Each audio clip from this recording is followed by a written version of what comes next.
regular meeting of the Burlington Electric Department Board of Electric Commissioners. This is Wednesday, June 9th, 2021.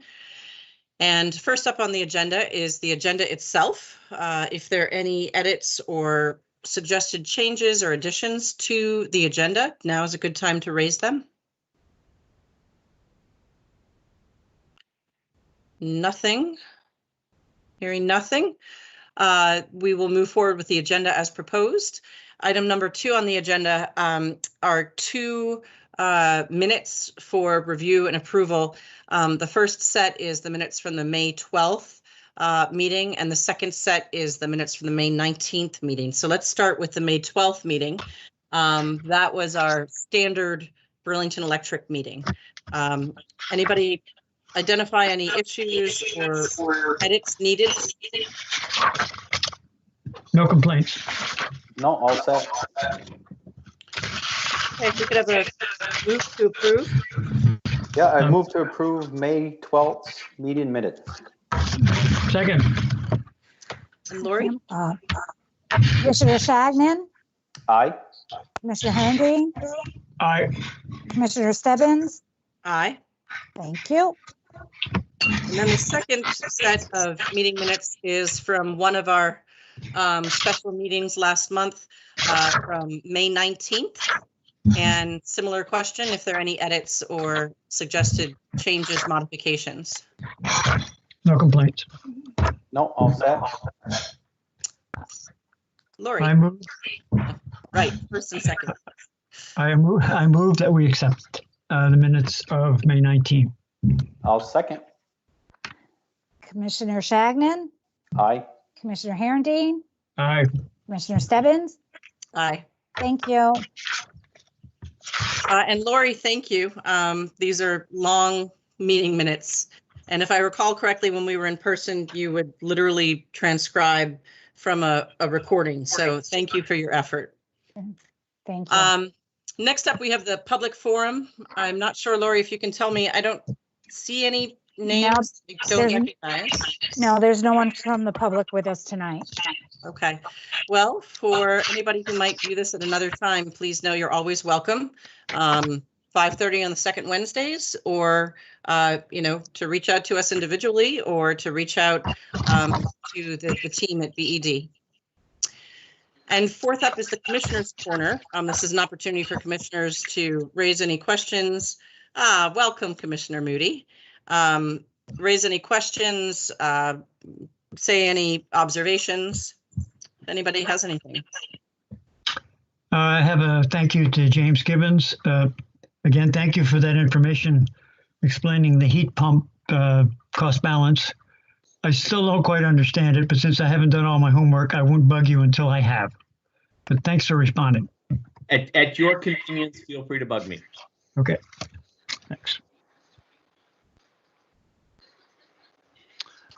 Sorry for my tardiness. I'm here now.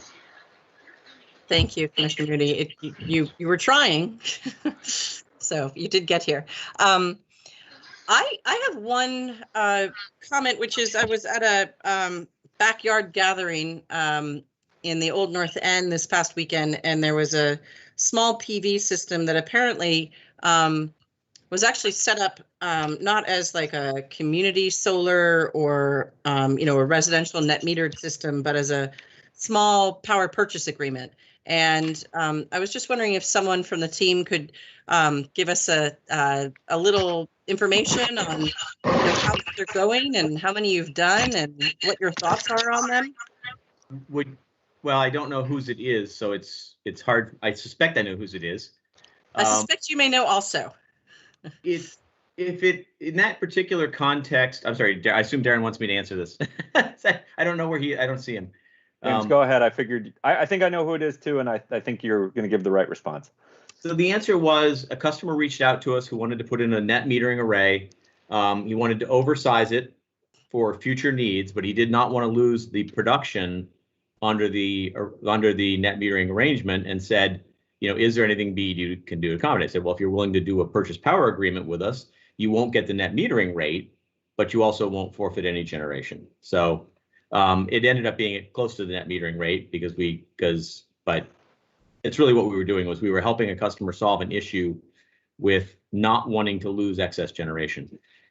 But with an array that small, group net metering would have been a difficult prospect as well for him to find people and arrange contracts for them. So we have PPAs for maybe, I have to double check. I think maybe 8 arrays in Burlington, and they range from that one, which is the smallest, up to the South 40. But we have some in the 20, some in the 30. You know, if essentially, I would say BED has never not been able to help somebody who wanted to develop a solar net metering, a solar array, whether that was with a PPA or net metering or whatever. So we certainly do whatever we can to facilitate. Tell me again how big he is. 6 kW maybe?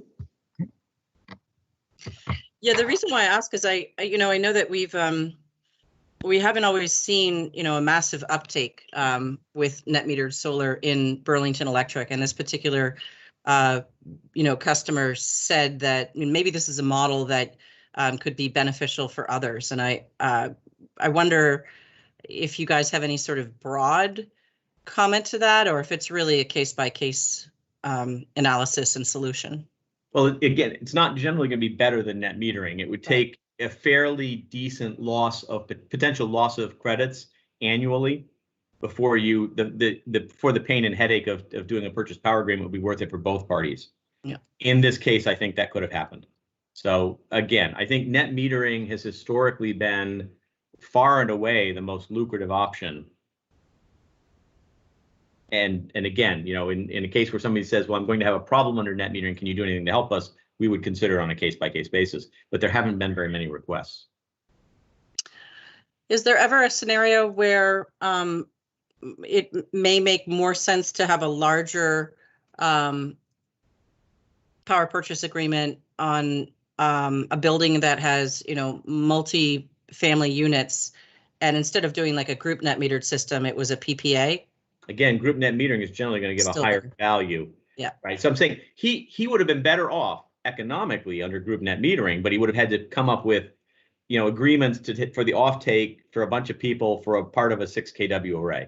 When you start getting to a decent sized group net metering is going to give you the best value, and the barrier to that contract negotiation isn't as high. Yeah. So again, we've never said we won't talk to people if they're looking for a way around a problem that they're having developing something, but I think this was kind of a niche-y thing. Yep. Okay, thank you. This will come full circle when we start to review the strategic direction as to why I'm asking this. Any other comments or questions, things that other commissioners want to raise during this Commissioner's Corner?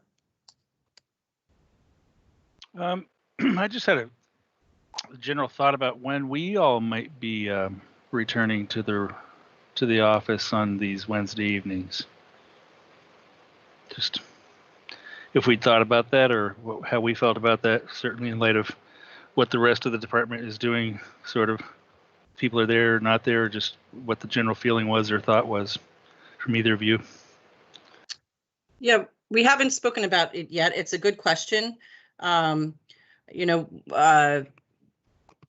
has mentioned both in the strategic direction, a desire to try to identify a path forward that might allow for a flexible approach, as well as in your annual review. And so my sense was to see how that evolved, and then to keep an eye on how other city boards and the council were moving forward. That was my sense, and to get a sense of what others were moving towards, and then use that to inform however we end up moving forward. But Darren, if you have additional thoughts. Yeah, I think I'll address kind of the broader BED reopening a little bit in the GM report. But in terms of the commission meetings, I think the mayor's announced he'll be lifting the emergency order for the city on the 15th. And I think we have an expectation that the state is going to lift remaining COVID restrictions sometime over the next few days once we reach the 80% vaccination threshold that the governor laid out. So my thought would be, certainly we have the flexibility to continue with this remote technology for commission meetings as needed. But if there was a desire and an interest on the part of the commission to meet with us in person, that would be feasible, I believe, on our end starting next month. Well, so I we'll asked for have both, that ability. yeah, for both us and just speaking, as I also work for Channel 17, we're starting to see municipalities coming back to an in-person meeting thing. Generally seems to be like July, August is a target date for most of them. They're also coming. It seems there is also the thought of coming back in a hybrid model, which has seemed to help people get more people to join in because it's easy enough to do this. And I'm sure the folks at Channel 17 are listening, because they're I'm sure concerned about where they're wondering where we're heading with this, and if we would consider a hybrid model as well to maybe allow people to join in with us, even though they haven't really quite yet. We had a couple of people come in, but how that would manifest itself, and and if you're thinking maybe next month, yeah, I guess we're just going to play it by ear in that regard. That's my sense for two reasons. First of all, I think the hybrid model, as challenging as it is to keep it organized and to figure out the initial setup, what I think we've all learned, and particularly having served in the legislature, is folks can really participate more when there are Teams or Zoom events, and that's that's really meaningful to public discourse. And so that's one thought. The other thought is, while both myself and my spouse are vaccinated, technically we are an unvaccinated household.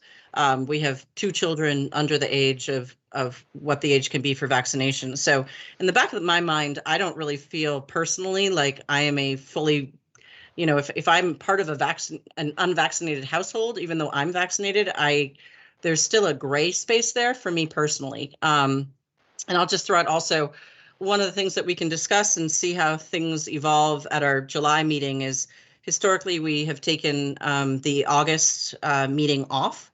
And if we were to determine that is, feasible and prudent, depending on where we are with the rate discussion, if we determine that is doable, maybe we think about September, and perhaps we have a different sense at that time in terms of where things are at with children under 12 as well.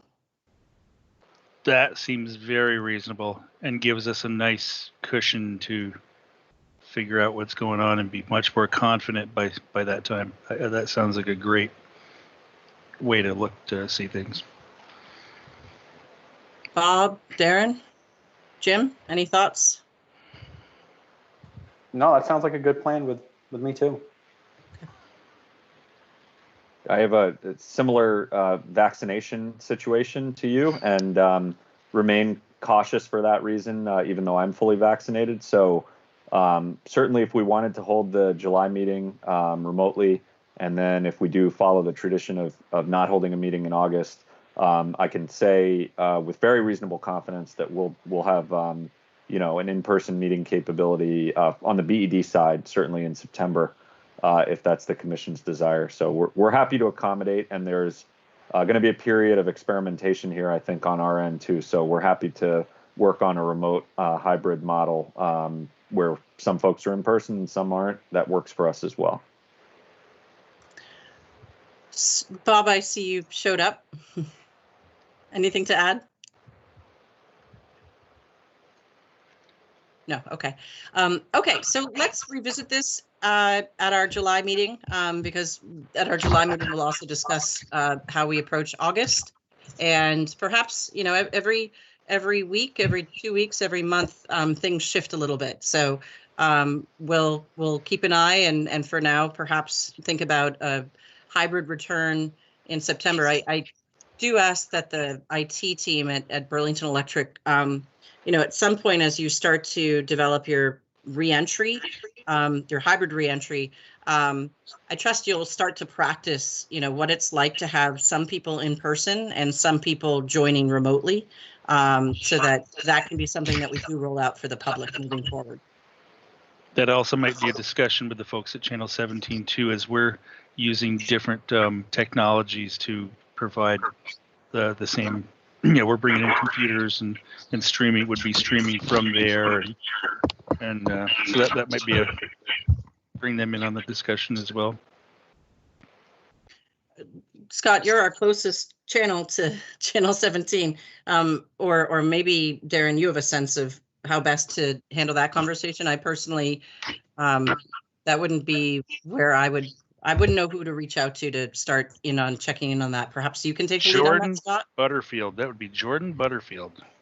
I've had contact with Megan O'Rourke. Okay, Megan. Yeah, Megan or Yep. Jordan. Yep. Yep. And I told her that I would keep her posted as soon as we heard what kind of plan we would have. Cool. Great. Lori, do you have a good enough sense of the plan so you could let her know what we're thinking as of now? Sure. Yes, absolutely. Great. Yep. Thank you, Lori. Thank you. Thanks, Scott. And anything else for the Commissioner's Corner?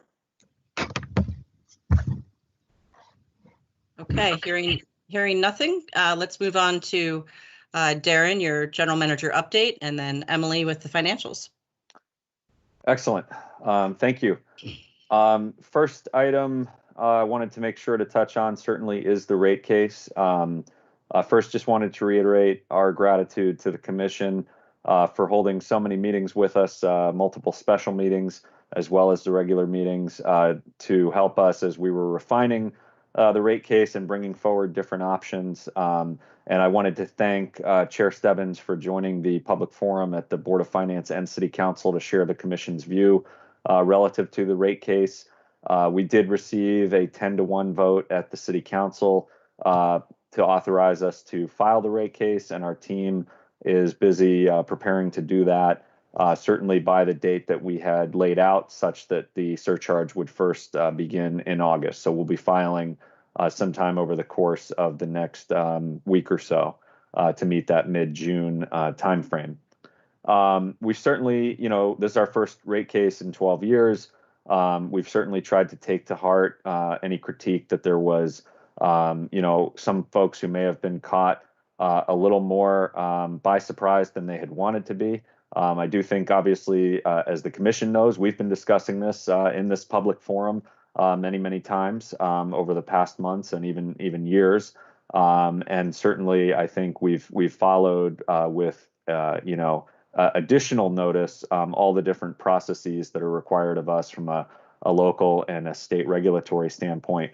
But I do want the Commission to know we are instituting some additional semi-annual check-ins with the University of Vermont and University of Vermont Medical Center to try to keep them better apprised of how we are doing relative to our budget expectations and try to keep them apprised as to what we think may be necessary from a rate standpoint so that they can plan their budgets. We understand that our rates changing can have a material impact certainly on their budgets.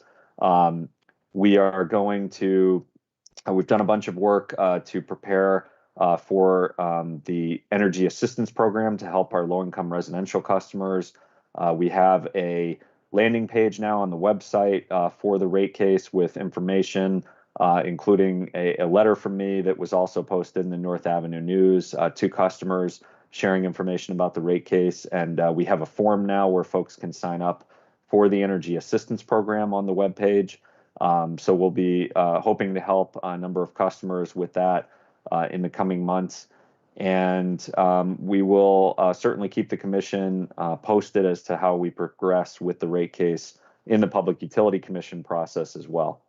So that's a lengthy undertaking, and I appreciate the entire BED team for their work on it, and in particular, the finance, the policy and planning, and the customer care and communications teams for their particular work on the rate case. Can I have a quick question about that before we go? Yep.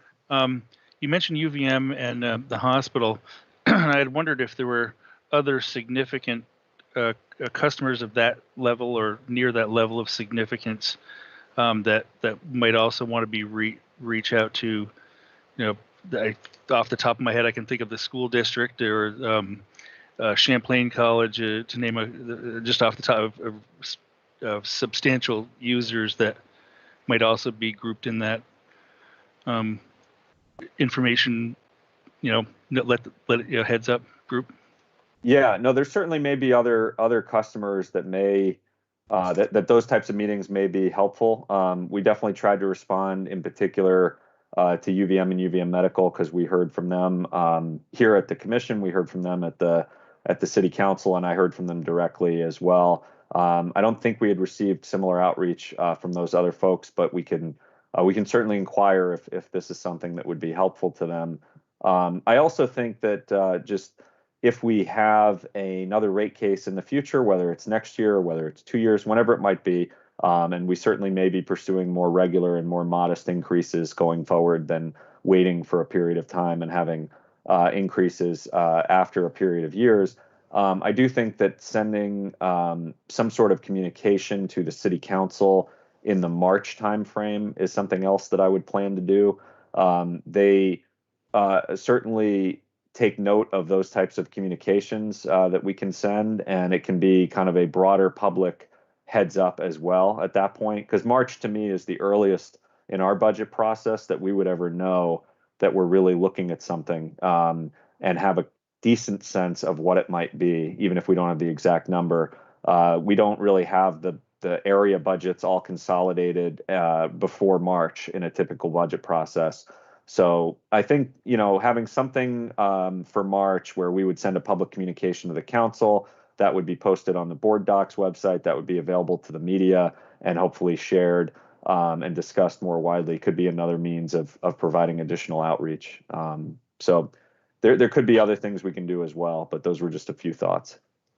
So Darren, do you anticipate any additional pushback or intervention at the PUC level from the folks who were aggrieved?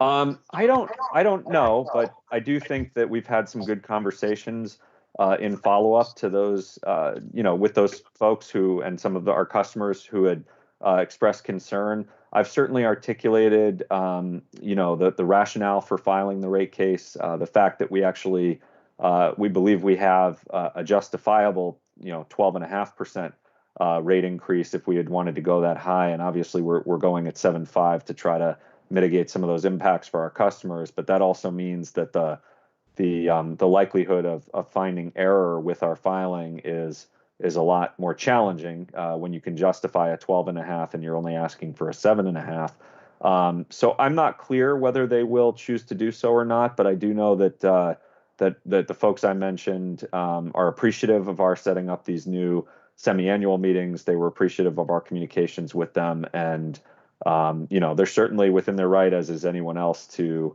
participate in the PUC process, but I haven't gotten a clear indication of whether they plan to do so.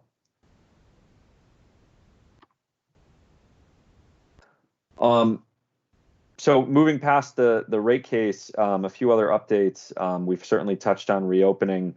I'll be meeting with the city's new HR director, Karen Durfee, tomorrow.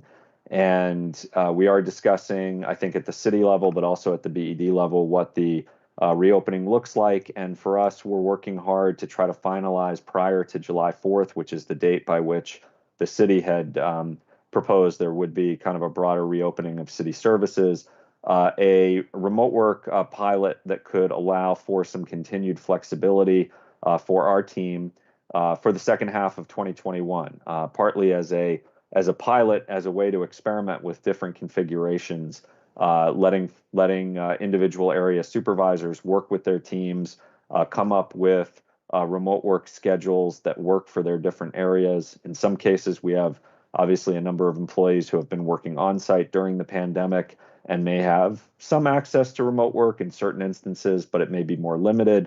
In other areas, we have folks who can work potentially up to 5 days a week remotely and successfully. And we're going to try to experiment with different configurations and see what works for us as a company, see what works for individual areas, and try to make sure that we have an intentional move towards having folks back in the office at strategic times, and making sure that we have presence for our customers who may be coming back to the building to visit with us, but also making sure that we are trying to take advantage of some of the technology that's been developed here and making sure that we can lead by example in continuing to see reduced vehicle miles travel and reduced emissions as a part of the reopening, and not simply go back to a 5 days a week, everybody be exactly in the office as they were pre-pandemic. That's not the model that we're looking to return to. So we will have hopefully a final policy in place by July 4th. I can provide more information at the next commission meeting as to exactly what it looks like, and it will reflect input from all employees and supervisors as well as HR for the city. So it'll be a very thorough process to set that up. But that said, we certainly are looking forward to having some in-person events coming up. We'll have some nights at the ballpark with the Lake Monsters, as we do, every summer, except last summer, of course, because they weren't playing. We're looking forward to seeing our customers at the Lake Monsters games. And in July, we're looking forward to having an in-person employee appreciation lunch in September, whereas that had to be virtual last year. And it'll be great to be able to see some folks in person as we move towards the reopening period. I did want to mention that this week at City Council, we received approval to accept a state grant, a multi-year grant of up to $560,000 from the VW settlement, and that is to help us purchase the electric bucket truck that we're bringing in FY22. We expect that the truck will be spec'd with our line workers and our distribution team and our Center for Safety team working together on that over the coming weeks and months. And we expect to actually have the vehicle delivered in June of 2022. So that'll be exciting. I think the mayor has spoken to the fact that that may be the first large vehicle electrification in our city fleet as a whole. And certainly the city is working towards trying to electrify a number of its vehicles. So this will be an important step forward for us. And it does come with a 50 kilowatt fast charger that we'll have installed as well at BED for the purpose of recharging it. And we're excited to dive into that process of speccing out that truck. The strategic direction, obviously, we'll talk about this evening, so I won't go into that too much, other than to say appreciate the commission's patience as we worked on getting some edits and feedback on the strategic direction from the BED team. We were about a month later than we typically would be, given the rate case. Normally we'd have this discussion in May and we'd be finalizing this document in June. So we'll be finalizing it just a touch late in our July meeting, but it'll be operative at that point for the remainder of the fiscal year 22. And looking forward to that conversation. And lastly, one item, I don't think it was in the packet, but I just wanted to provide an update. As part of our efforts to engage with the city on policy and participate where we can, we'll be at the Ordinance Committee on June 16th. There is a proposal that we've been at previous meetings to discuss that would allow for an ordinance change to require new buildings to have a primary renewable heating system capable of providing up to or at a minimum 85% of the building's heating needs through renewable heating, whether that's heat pump technology or whether it was wood pellet technology or conventional systems that are using renewable fuels with long-term contracts. I think there are a variety of ways to approach that. It's not strictly electrification, but there's certainly a role for electrification there. And that's the type of policy that the city can move forward under its current charter authority, from my understanding. It's not as broad as the proposals that have been made, more comprehensive proposals for new construction that would be potentially put forward if the charter change is ultimately approved. But this is a good interim step to ensure that there's something happening for new construction during that time frame. So that's happening on June 16th at the Ordinance Committee, and just want to make the commission aware of that as well. And that's everything. Thank you. Do you have a sense of how that discussion will go at the Ordinance Committee? I was not at the last meeting, but I heard that there was some strong interest and desire to move the policy forward, and I think they had wanted us to attend on the 16th to answer a few technical questions. But my sense is that there is support to advance that. It's certainly a good complement, in my view, to the building weatherization policy for rental units that's gone through already, and has a policy now for the largest buildings to have a weatherization schedule. So weatherizing existing rental buildings and requiring new buildings to have a primary renewable heating system would be two strong policy steps that the city would be taking to help us advance the net zero goal. So I think there's interest and desire to move that forward. If that happened, would that lock in the idea that pellets are renewable, period? Well, I don't know what they're going to pick for a definition. So that's kind of an open question. I think from our standpoint, obviously we are supporting very strongly electrification of the heating needs wherever possible, but understanding that city policy has to be perhaps broader than just what we're talking about here at BED. I think there could be interest in having a variety of options that are renewable options for compliance purposes. And certainly elsewhere in the state, I know advanced wood heat that's done in compliance with the kind of modern standards is seen as a good renewable heating source and is very efficient. So whether that's something that Burlington would put forward and whether we would see a lot of adoption here is kind of an open question. I think geothermal, for example, seems to have a greater uptake in Burlington. We know a number of the schools and some of the new commercial buildings are using it than biomass heating has, but certainly could be an option among many options, but I don't know if they'll settle on that definition or not.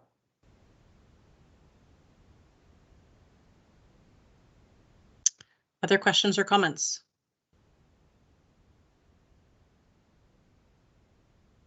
Hearing none. Thank you, and thanks for the overall report as well. I know it's the busy season for changeovers, accounts, etc. So it's good to still see the 75% rate, call answer time, and a lot of your other updates. But Emily, thanks. Go ahead.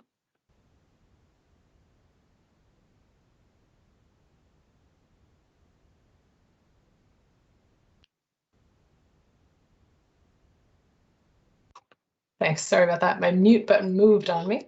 Good evening, everybody. We'll start where the financials, where we have been starting throughout the pandemic with a review of loads through the end of May. In May, we saw a slight improvement from April as a system. Loads were down 2.1%. They were increased above normal expected loads by 4.7% on the residential side. Commercial usage was down to 3.7% compared to expected levels. A lot of this overall improvement, both at the system level and in the commercial sector, we believe is attributable to the change in the academic calendar of the colleges, who took a longer than usual winter break and then made up an extra week in May.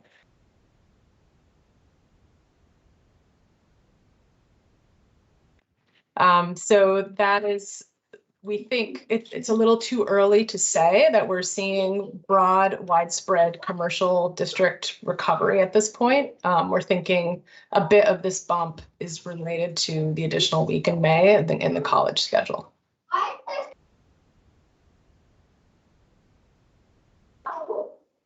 Okay, so now moving to the financials, if there are no questions on the loads. Great. So here are the financials through the end of April. In April, we saw a net income actually of about $721,000 compared to budgeted net loss. So the big story for April is that we were able to execute REC contracts earlier than budgeted and also receive the cash in April. So we had budgeted to receive that revenue in May. It actually came in April, and so it was recorded in April. So what we're going to see is a far better than budgeted month in April, And then May is going to look a lot worse than budgeted. But I sort of guess, bottom line story is that we were able to sell RECs very close to the budgeted amount. It's just that the revenue is going to be spread over 2 months. And I want to appreciate the policy and planning team for doing good work to sort of close out our 2020 positions. We forecast for the year to be less than 1% under budget for rec revenue, even though we have seen pretty significantly reduced Winooski 1 production due to the drought conditions and the low water levels.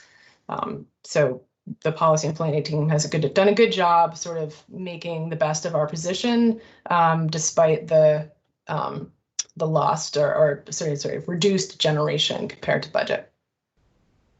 So going down the summary income statement, as we've just seen, I can just flip back to this for a second. So we're looking at April results where we were down 3% as a system.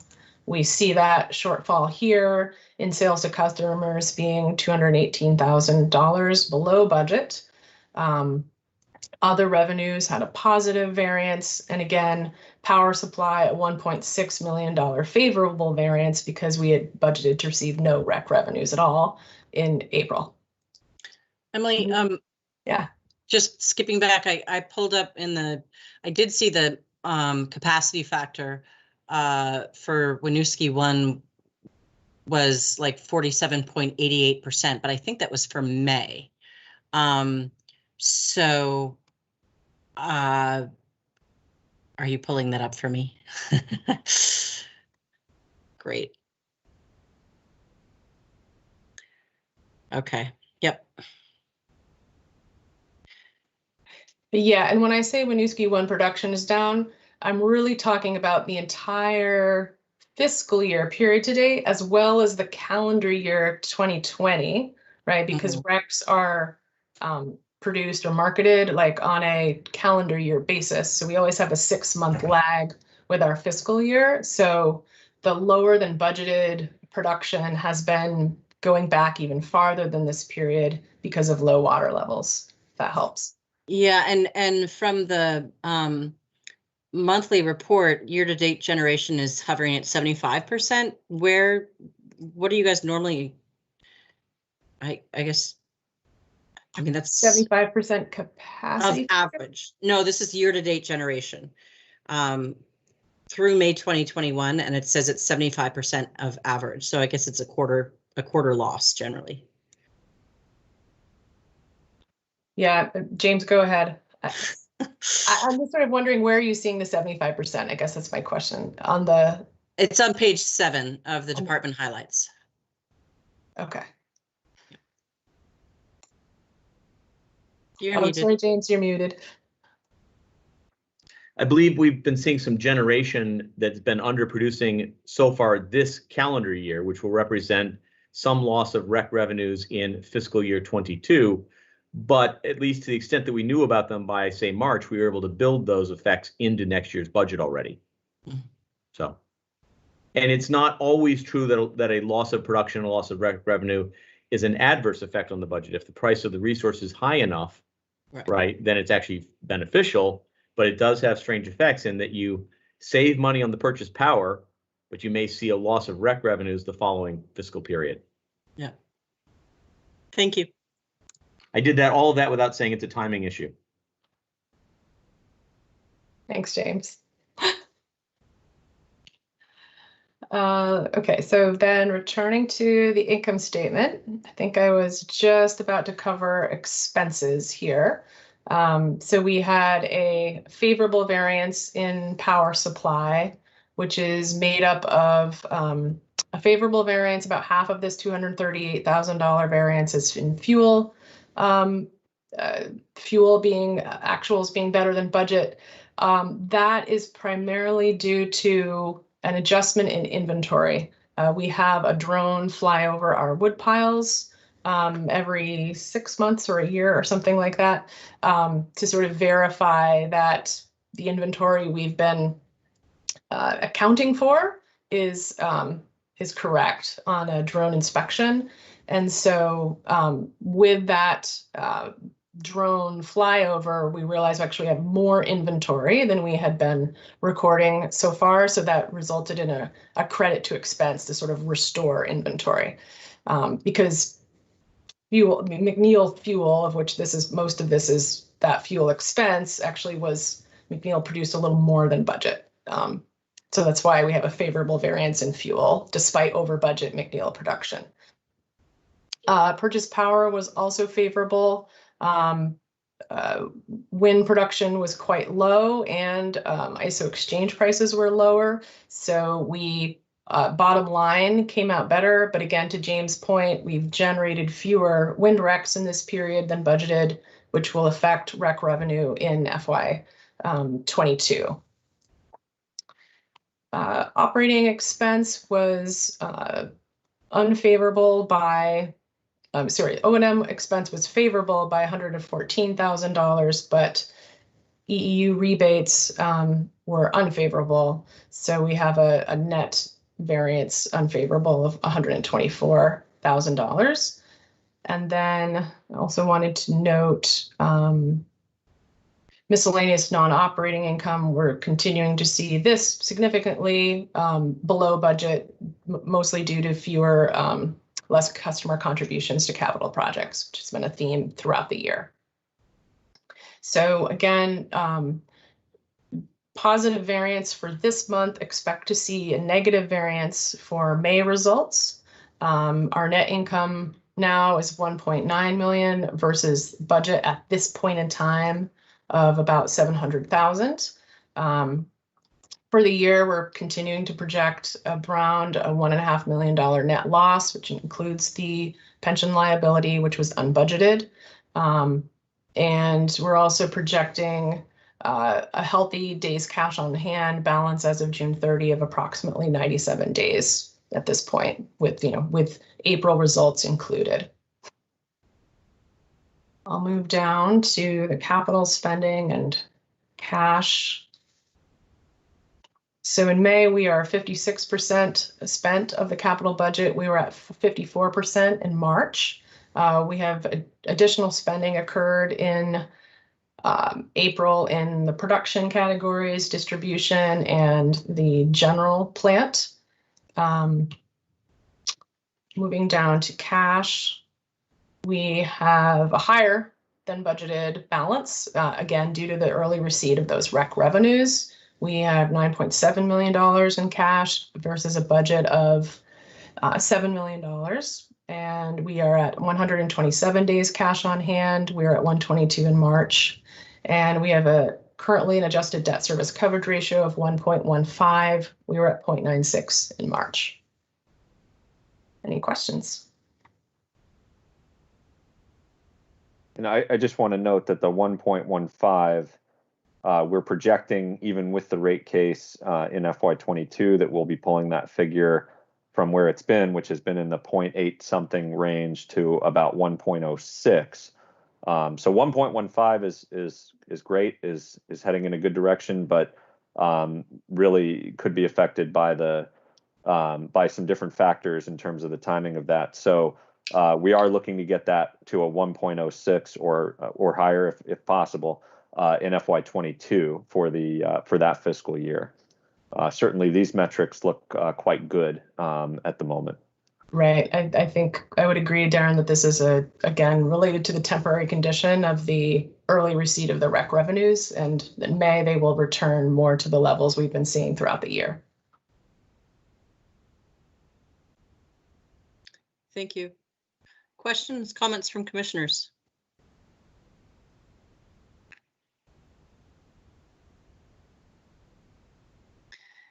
Hearing none. It's interesting to me to see that, well, actually, I suppose not, that residential usage has gone up, compared to last month, but realistically, it's not that interesting because it's getting warmer. So maybe more people are using AC in their home and people are still working from home. So I guess it's not that interesting.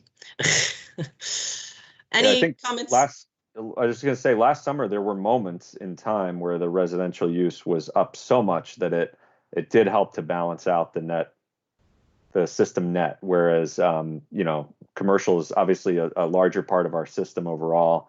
And we got that question a lot during the rate case discussions of why, if residential use is up and commercial is down, why isn't it balancing? And we've reminded folks that roughly 75% of our system use is commercial. But I would expect to see, if there is some continuation of remote work, I would expect to see residential to be up over the summer for exactly that reason. Even if there is some return, if more folks are still taking advantage of remote options. Mr. Herendeen, any comments? Okay.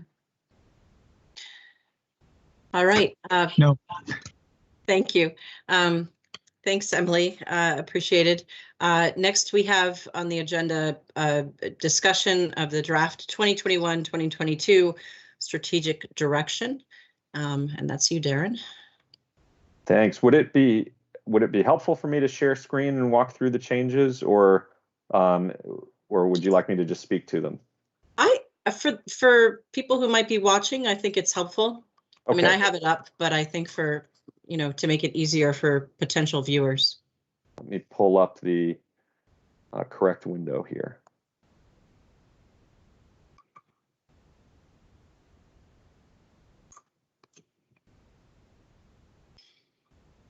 Okay, everyone can see the strategic direction, the first edit being to change the years, a non-controversial edit, hopefully, with that 2021, 2022. We did not propose any changes to the mission, values, or vision, which we've certainly modified over the past several years, and I think our feeling was they're in good shape. So we really focused in on the strategic objectives. Some of these edits are substantive and intended to be. Some of them are more for grammar or wording or cleaning up some of the language to make it a little bit easier. So I'll walk through each of these. The first here is just capitalizing the words in BIPOC, each of the words, which we believe is the correct approach. So we proposed an edit there. We also, in the customers and community subset of strategic objectives, mentioned the new proposed community ambassador program, which was part of the FY22 budget and is an option for us to provide stipends in some limited cases to be able to reach out to different folks in the community who may be able to help connect BED and some of our initiatives to different parts of the community that may not always engage with us, or who we may not always be as engaged with. And so we wanted to specifically reference this community ambassador program as part of our proactive efforts on customer outreach and engagement. Moving to the strength and reliability section, these are mostly non-substantive edits, changing update to maintain because we've got a 5-year plan, adding generating station after McNeil and hydro after Winooski 1. So those are mostly kind of non-substantive house cleaning edits. Investing in people, process, technology. The first item there, I think, was written last year and referenced a number of specific partners. And I think that the team's goal here was to make the objective broader and potentially even more inclusive of more partners by focusing on the attract, develop, and retain a diverse workforce with the knowledge, skills, and ability to support BED's net zero vision and strategic objectives.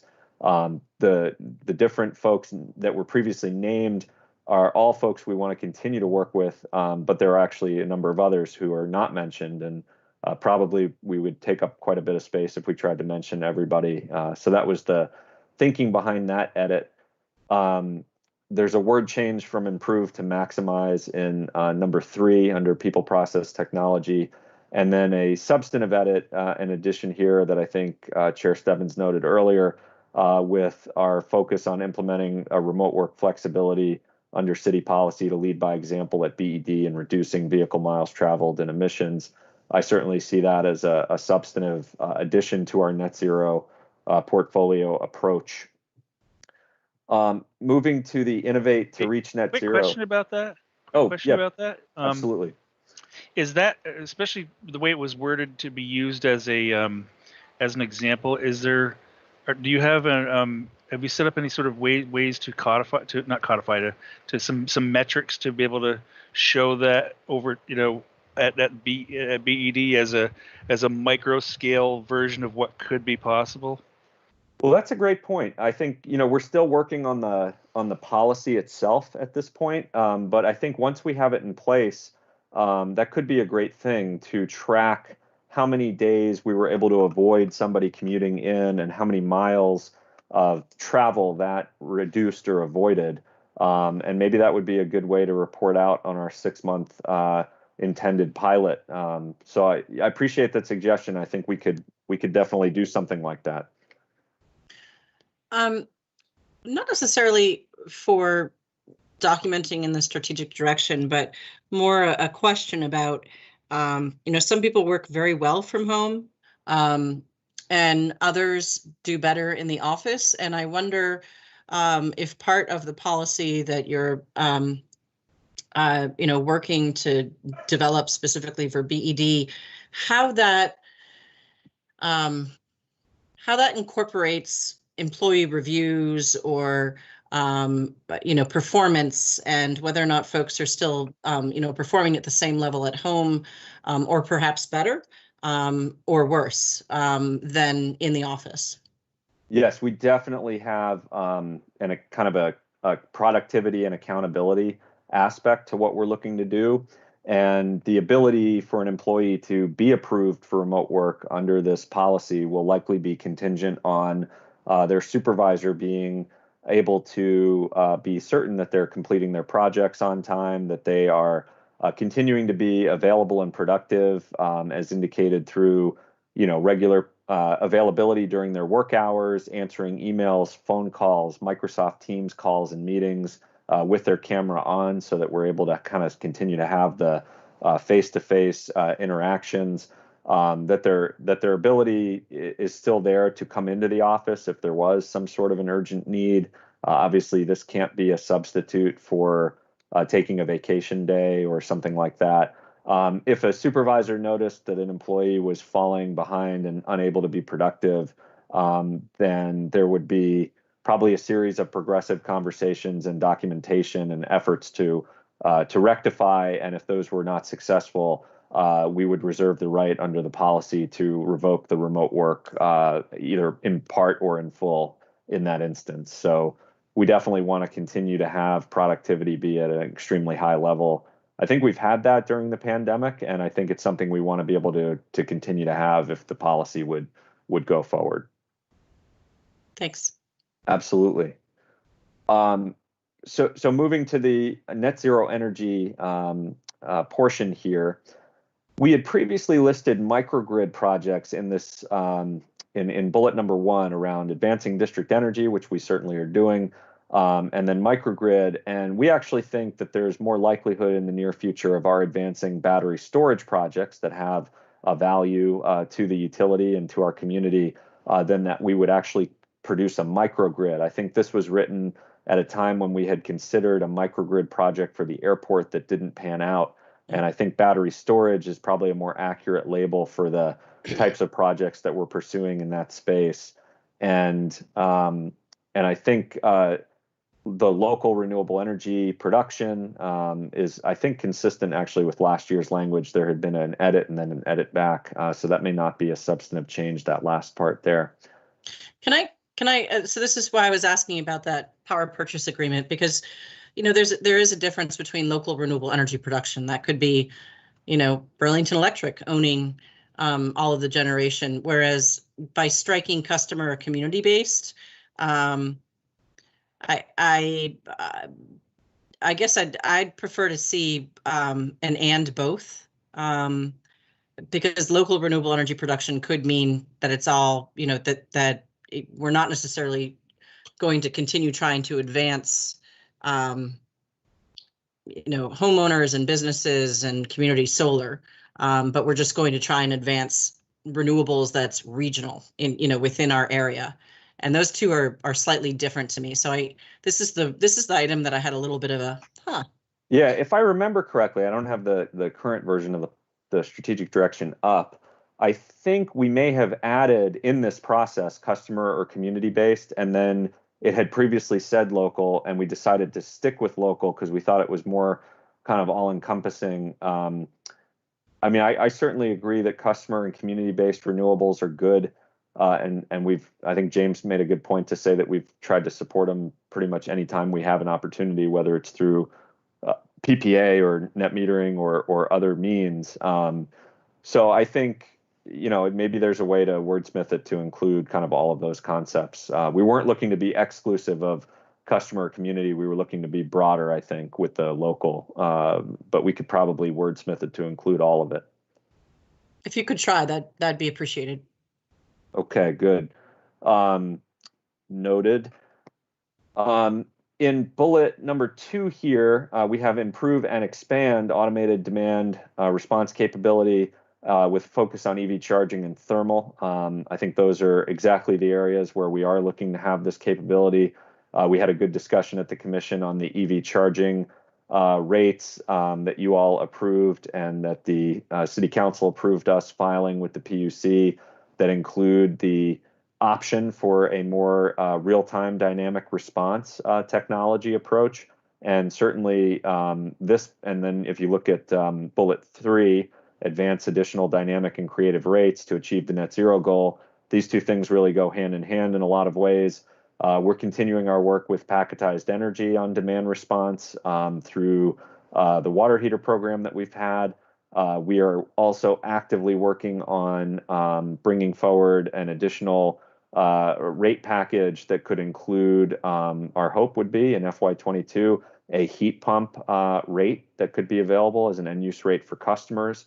That could be a very important one for us for 2 reasons. First, because the economics on heat pumps, as we know, are challenging relative to very low natural gas prices. So anything we can do to make the use of a heat pump operationally more affordable is a real plus for our customers who are looking to move towards heat pump heating. And then secondly, it's a more challenging area, I think, in some respects, because with an electric vehicle, it's reasonable, particularly for somebody who's using it for residential commuting purposes, to set up a rate where you're doing most of your charging overnight and off peak. Whereas with a heat pump, you're looking at a more challenging use case potentially. And so finding ways to mitigate the impact of a heat pump on peak times, particularly in the winter and then perhaps in the summer during air conditioning season, I think is a really important goal for us as we look at maintaining the economic advantages of electrification. So these items 2 and 3 in my mind are about those types of initiatives, and we've tried to add language to capture our focus on thermal as well as EV charging, and to make clear that we're working to advance additional rates and projects in this space in the coming year. And I think that's important given that we did actually receive some feedback from a Burlington Electric homeowner who had installed heat pumps and then was concerned about what the rate increase might mean. Interestingly, I hear your point that it's easier to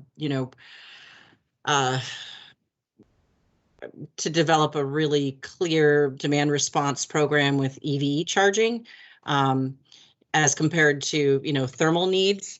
And I guess I would just argue that the reason why the thermal needs are so tough is because our building shells and our envelopes aren't tight enough and aren't robust enough. But no, that's certainly a part of it. And I think with the heat pump, you're not going to be looking to interrupt fully the usage. You're going to be looking to potentially moderate the usage. Whereas with the EV, we can potentially, fully interrupt the usage during a peak event. So both important, just different use cases, and we're intent on pursuing both critical strategies for us. And then we've wordsmithed a little bit here the language around continuing to track and report on our progress towards the net zero roadmap goal. I think we were very specific in the previous language around the performance measures report. I think as we've seen this year that the Synapse net zero roadmap update is really is now the venue, I think, through which we're going to provide these very important substantive updates on our emissions and fossil fuel use progress. So I didn't want to have the PMR be the only means through which we were identifying that type of update. I think the Synapse report and some regular reporting that we'll do on incentives and other things will be important as well.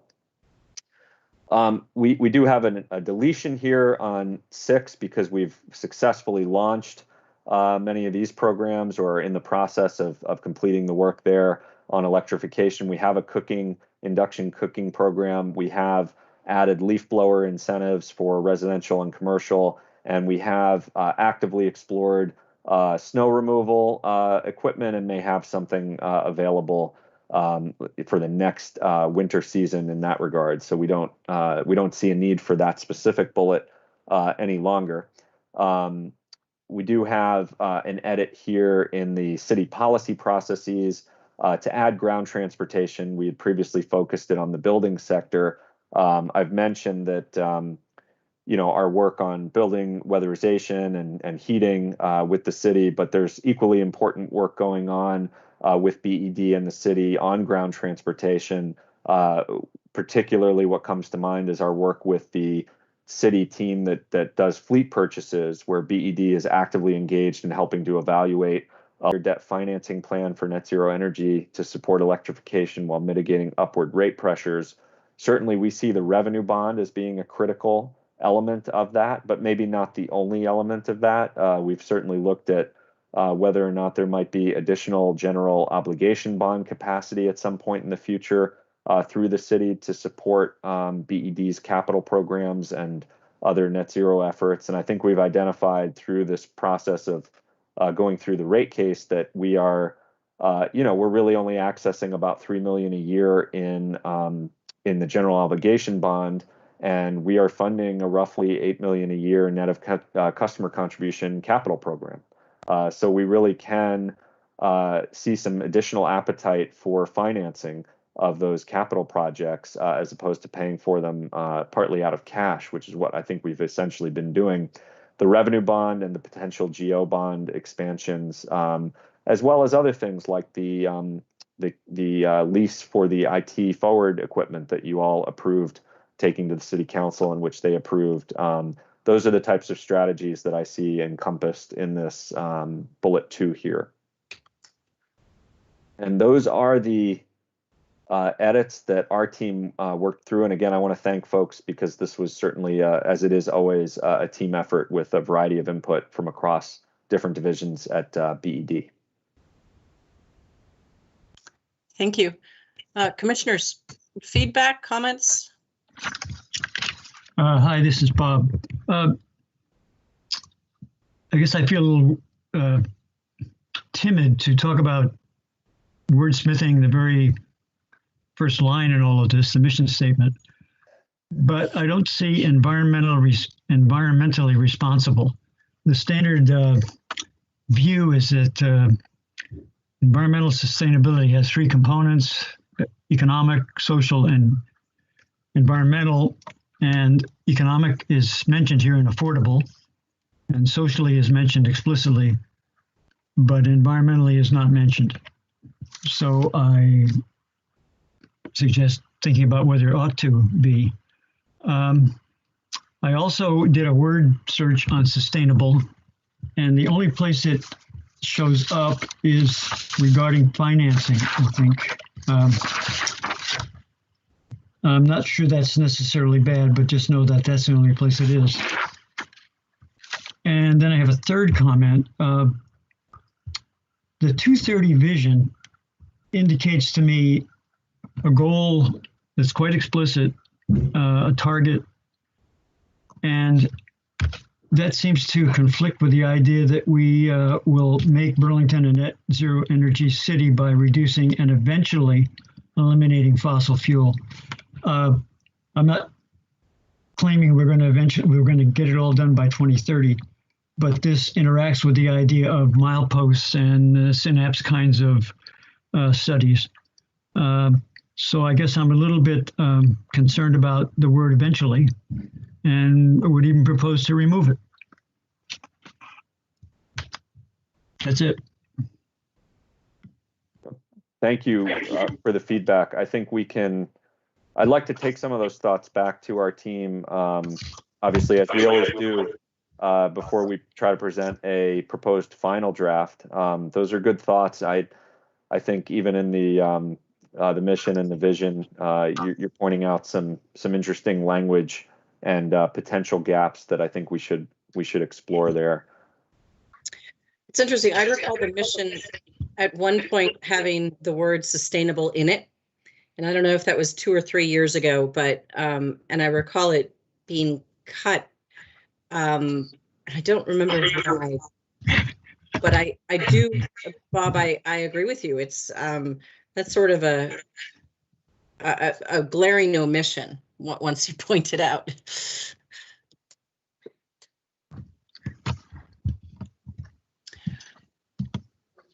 Other comments, feedback from commissioners?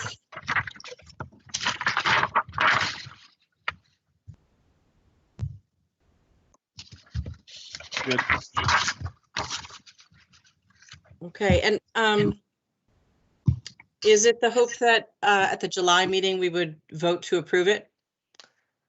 I think that's the hope, and certainly we can, we can share kind of further, iteration of this with the commission ahead of time, and try to give as much time as possible to have you review what would be a proposed final. And you can edit at the July meeting, and we can capture edits if there's a need prior to voting to finalize it as well.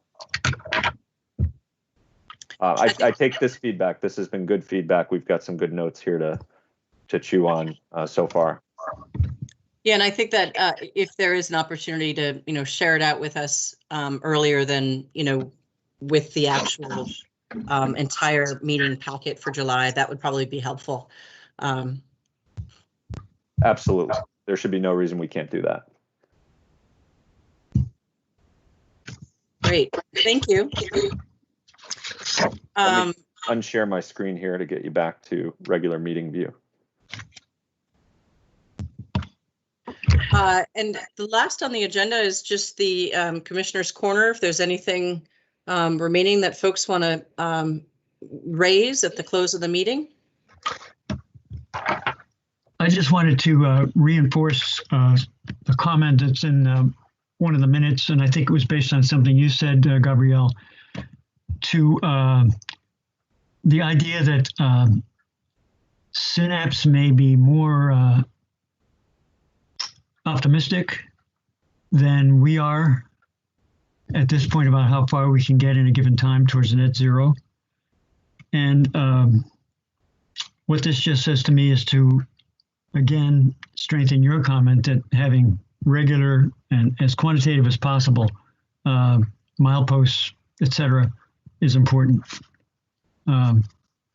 We see in that report, the Synapse report, there are a lot of graphs that do this for a while and then they do that right at the end as potentially extreme, let's say strong measures are instituted.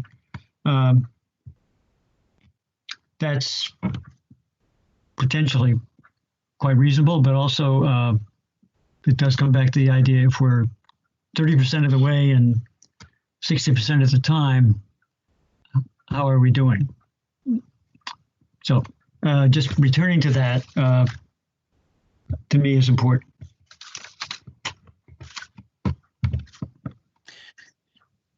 Yeah, and I, on my end, I think that's why it's so important. I think the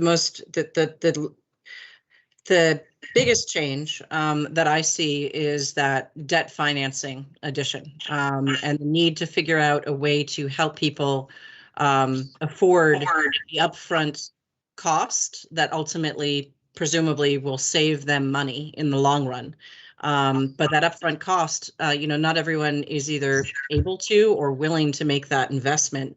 But if it's, it's a monthly payment that they can make that, is generally offset by what they're saving in their fossil fuel bills, then that's a different opportunity to move forward, and we could really see that dial rise up a lot more quickly.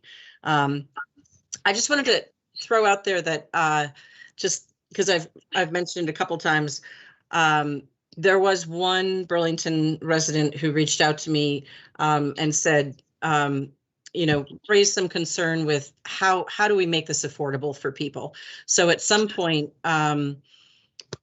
certainly there are a lot of incentives coming from the state legislature and from the administration for weatherization and for electric vehicles, et cetera. And if we saw something like a debt financing opportunity, that would certainly help as well for helping folks to pay for these investments. But at some point, it would be great to take the synapse analysis a step further and say, okay, what does this look like in terms of cost savings for the customer? And you guys have all been swamped with the rate analysis and the budget, but just flagging that for at some point, it would be great to have a little bit of discussion about that.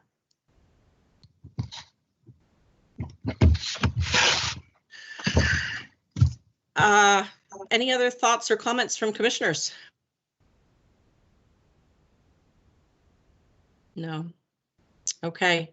Thank you, as always, General Manager Springer and the whole team. And Lori, if you'd like to, actually, sorry, if we could have a first and a second to adjourn. So moved.